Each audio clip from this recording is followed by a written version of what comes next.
The Pharisees and Sadducees came to Jesus and tested him by asking him to show them a sign from heaven. He replied, "When evening comes, you say, 'It will be fair weather, for the sky is red,' and in the morning, 'Today it will be stormy, for the sky is red and overcast.' You know how to interpret the appearance of the sky, but you cannot interpret the signs of the times. A wicked and adulterous generation looks for a sign, but none will be given except the sign of Jonah." Jesus then left them and went away. When they went across the lake, the disciples forgot to take bread. "Be careful," Jesus said to them. "Be on your guard against the yeast of the Pharisees and Sadducees." They discussed this among themselves and said, "It is because we didn't bring any bread." Aware of their discussion, Jesus asked, "You have little faith. Why are you talking among yourselves about having no bread? Do you still not understand? Don't you remember the 5 loaves for the 5,000, and how many basketfuls you gathered? Or the 7 loaves for the 4,000, and how many basketfuls you gathered? How is it you don't understand that I was not talking to you about bread? But be on your guard against the yeast of the Pharisees and Sadducees." Then they understood that he was not telling them to guard against the yeast used in bread, but against the teaching of the Pharisees and Sadducees.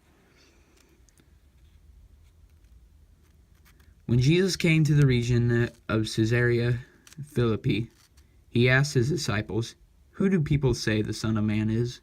They replied, "Some say John the Baptist, others say Elijah, and still others, Jeremiah or one of the prophets." "But what about you?" he asked. "Who do you say I am?" Simon Peter answered, "You are the Messiah, the Son of the living God." Jesus replied, "Blessed are you, Simon, son of Jonah, for this was not revealed to you by flesh and blood, but by my Father in heaven. And I tell you that you are Peter, and on this rock I will build my church, and the gates of Hades will not overcome it. I will give you the keys of the kingdom of heaven. Whatever you bind on earth will be bound in heaven, and whatever you loose on earth will be loosed in heaven." Then he ordered his disciples not to tell anyone that he was the Messiah. From that time on, Jesus began to explain to his disciples that he must go to Jerusalem and suffer many things at the hands of the elders, the chief priests, and the teachers of the law, and that he must be killed, and on the 3rd day be raised to life. Peter took him aside and began to rebuke him. "Never, Lord," he said. "This shall never happen to you." Jesus turned and said to Peter, "Get behind me, Satan.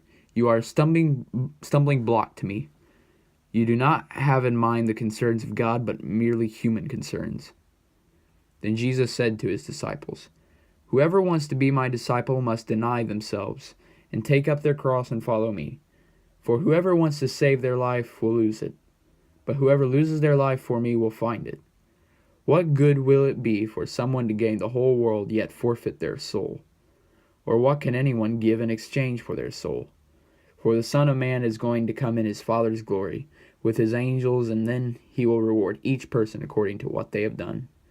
Truly I tell you, some who are standing here will not taste death before they see the Son of Man coming in his kingdom."